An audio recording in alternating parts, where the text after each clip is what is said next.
Hi, it's Pastor Anderson here at the Fountain of Raleigh Fellowship, where we believe God's blessings never stop flowing. You know, normally in our daily devotions, I call Saturday Satisfaction Saturday. It's the last day of the week, and we're so satisfied how God has kept us. But in the context of this weekend that we call Resurrection or Easter weekend, as many people would commonly call it, it's a very different kind of Saturday. It's a Saturday that is called, from the biblical context, Holy Saturday. And oftentimes we forget about how days are counted in days back then and days now. We find in the Jewish tradition, a day began at sundown and ended when the sun came up, or sundown the next day. So in essence, whenever we talk about how Christ rose on the third day or spent 3 days dead and then he came alive, when you count Saturday, it becomes that Holy Saturday. So let's talk a little bit about it. So whenever we talk about Good Friday, we must understand that we're really counting Thursday, sundown, to Friday, sundown is one day. Remember, Christ was crucified at 12 noon. He died at 3 o'clock. It is then that his body is placed, or it was taken care of to be placed in the tomb. And so we find out that on Friday, sundown, to Saturday, sundown, that becomes the second day. The third day is Saturday sundown to Sunday sundown. Now we find Holy Saturday in the text. There's a man in Matthew's Gospel, the 27th chapter, verses 57 through 63, a gentleman by the name of Joseph of Arimathea. He was one of the followers of Jesus. Well, something that is so very interesting and got to notice about Joseph. Joseph was a rich man that followed Jesus, and his riches didn't get in his way. Oh, that's a whole nother sermon all by itself. But when we talk about Holy Saturday, it's a powerful time. It's a time in which we find out that Joseph now comes and he asks for the body of Jesus. And notice, we always hear that Jesus' body was placed in a borrowed tomb. It was this man's tomb, Joseph of Arimathea. We call it a borrowed tomb because Jesus was not going to need it for a long period of time. Because remember, we talk about he was dead 3 days. So you got to start counting 3 days.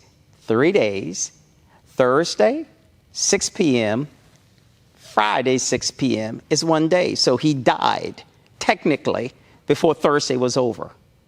Then we have Thursday to Friday, sundown to sundown. That's 2 days. Saturday, sundown to Sunday, sundown, 3 days. He was dead 3 days. As we get ready to prepare for tomorrow, which we call Resurrection Sunday or Easter, we have to remember that Joseph did something that was so important. The women, after they took Jesus' body down, the women wrapped it in spices, and they did what they would normally do in their traditional burial. But the part about it that was so interesting, they placed him in Joseph's tomb. It was a tomb that was owned by Joseph. Many of them knew Jesus, had talked about his death and how he was going to raise it up. He was going to raise up his body, how he talked about tearing down the temple. You tear it down, but in 3 days it'd be raised up. He was talking about his resurrection. So here in the text, on this Holy Saturday, it's the Saturday in which we see the powerful work that is done by Joseph to act in doing what the scripture fulfills. And so tomorrow we'll talk about the resurrection. I'm so happy that Joseph had a tomb. He had a holding place for Jesus to stay just a little while because he wasn't going to be there long. He was there 3 days. But I'm so happy on that Sunday morning, he was resurrected with all power in his hand. So may God bless you. May heaven smile upon you. And I'll see you for resurrection service. We'll be here at the Fountain at 10 o'clock a.m. for our drive-in service. So drive on in and celebrate the resurrection of the Lord with us here at the Fountain. And we'll look forward to seeing you there. It's also Communion Sunday. So please remember to bring your bread and to bring your juice that we might commune together. God bless you. And I love you with the love of the Lord. To sow a seed to the Fountain of Raleigh Fellowship, visit our newly redesigned website, thefountainofraleigh.org, and select Sow a Seed from the homepage. Also, giving has been made easier with the new Fountain of Raleigh app, available now in the Apple App Store and Google Play Store. Download today, select Giving from the main menu, and then follow the directions to complete your giving through Subsplash. Thank you so very much for all of your gifts and donations that you've given to the Fountain of Raleigh Fellowship. We thank you for what you've done in the past, what you're currently doing, and what you will do in the future. Your gifts and donations helps us to spread the gospel of Jesus Christ, not only locally, but throughout the world.